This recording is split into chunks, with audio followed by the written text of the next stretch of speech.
AI 기반 공식 뉴스를 진단하는 시간입니다. 도움 말씀에 다큐 뉴스 조우진 대표와 함께합니다.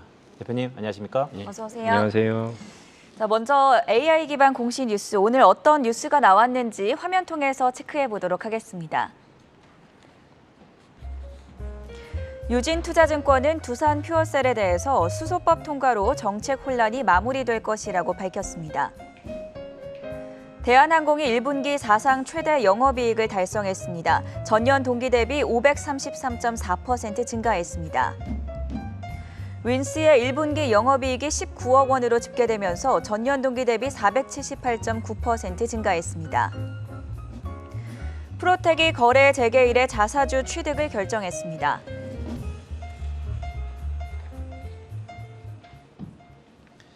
네, 대표님, 첫 번째 공시 중에 대한항공이 있네요. 최근 유류세도 좀 부담일 것 같은데 어떤 공시죠? 예, 대한항공이 이제 1분기 잠정 실적을 이제 5월 4일 날 이제 어제 어린이날이었기 때문에 그 전날 이제 그 장 마감 이후에 잠정 실적 발표했습니다.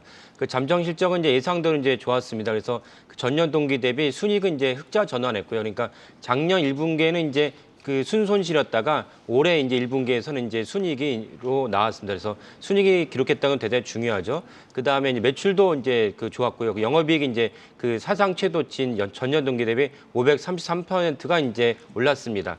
대한항공이 이렇게 그 영업이익과 순이익이 좋았던 이유는 사실 코로나 사태 때문에 아직은 대한항공 본업인 여객 부문은 이제 정상화되지 않았습니다. 근데 다만 코로나 사태 때문에 물류 대란이 발생을 하면서 그래서 대한항공이 이제 그 일반적인 승객이 아닌 물류를 갖다가 그 실어 나르고 있습니다. 이 분야에 있어서 대한항공이 엄청난 이제 영업이익을 거둔 것입니다.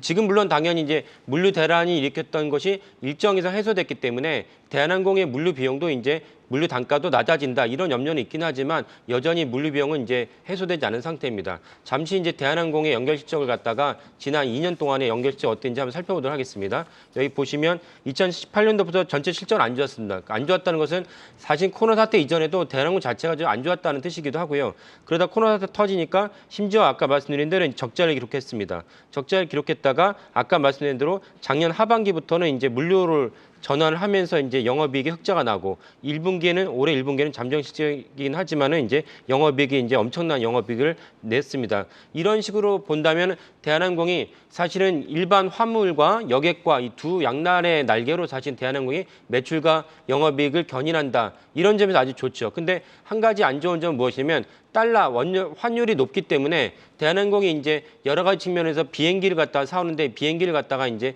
부채가 문제가 생깁니다. 부채를 갖다가 이제 이자도 내야 되고 부채에 대한 부담이 생깁니다. 근데 환율이 이제 고환율이 되면은 대한항공은 이제 거기에 대해서 피해를 보는 업종입니다. 그래서 이 점은 안 좋고요. 또 다른 점은 이제 아까 말씀하신 대로 유가가 올랐기 때문에 유가도 사실은 대한항공이 좋지는 않습니다.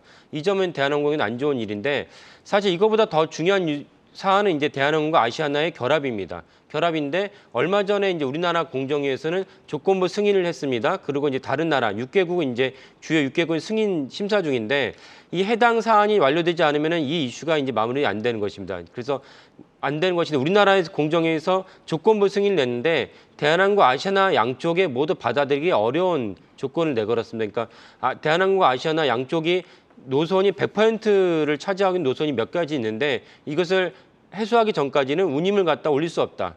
그렇다면 이제 대한항공 입장에서 실익이 없는 것이죠. 그러니까 이런 점에서는 이제 대한항공 아시아나 합병 어떻게 할 것이냐. 그리고 해당 사안은 문재인 정부에서 추진한 것이고 문재인 정부에서도 산업은행 이동걸 총재가 주도를 갖고 추진한 사안인데 이동걸 총재는 이제 새로운 정권이 바뀌기 때문에 사의를 표명한 상태입니다. 그래서 새로운 산업은행 총재가 들어서고 그렇다면 윤석열 정부에서는 이 인수합병을 어떻게 추진할 것이냐도 중요한 관심사입니다. 그래서 이 사안이 어떻게 마무리될 것인지가 대한항공의 주가에 큰 영향을 끼칠 거로 예상이 됩니다.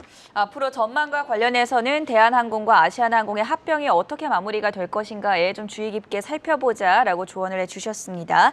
두 번째로 살펴볼 내용은 두산 퓨어셀입니다. 오늘 전반적인 시장이 약한 속에서도 지금 수소 관련주들이 잘 가고 있는데 수소법 통과 기대감에 두산 퓨어셀도 강세를 보여주고 있어요. 어떤 내용일까요? 예, 수소법이라는 건 우리나라는 이제 법안을 발의를 하면은 해당 상임위에서 심사를 해서 해당 상임위가 통과를 하면은 그다음 법사위가 게이트키퍼 베이스키핑 같은 역할을 합니다. 그래서 요즘은 법사위가 예전만큼 그런 역할을, 그러니까 그런 역할을 하는 게 뭐냐면은 해당 상임위에 통과를 하면은 법사위에 뒤집힌 경우가 옛날엔 종종 있었는데 요즘은 그런 경우가 많지는 않습니다. 그래서 해당 상임위에서 산자위에 통과를 했기 때문에 그러면 이제 법사위는 이제 요식행위로 통과한다 보고 그렇다면 이제 본회의에 상정을 했을 때 통과될 거라 봅니다. 그러면 통과된다면은 두산 퓨얼셀은 수소법이 통과된다면은 여러 가지 측면에서 이제 혜택을 입게 됩니다. 그래서 이 수소법이 중요한 이유는 무엇이냐면 아직은 수소 경제가 민간 시장에 안착이 되지 않은 상황입니다. 이제 뭐 수소 택시가 나온다, 수소 선박이 나온다는 얘기는 있지만 아직 안착이 되지 않았기 때문에 정부에서 수소 경제를 갖다 지원하기 위한 법이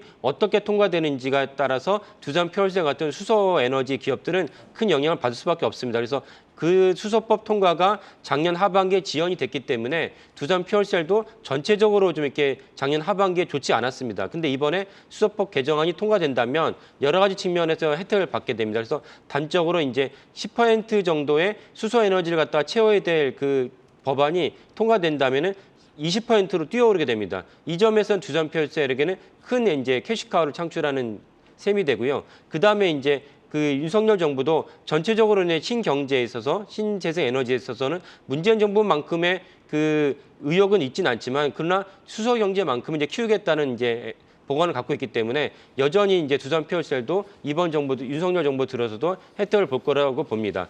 그 추가로 말씀드릴 부분은 수소 경제가 세계 곳곳에서 이제 추진하고 있는데 다만 이제 두산 퓨얼셀만큼 실제로 숫자가 나오는 매출이 나오고 영업이익이 나오는 곳은 흔하지 않다. 이런 점에서는 이제 해외 기관 투자들도 좋아하는 기업이라는 점을 이제 주목하시면 좋겠습니다. 네, 여기까지 들어보도록 하겠습니다. 지금까지 타키오 뉴스의 조호진 대표였습니다. 감사합니다. 감사합니다.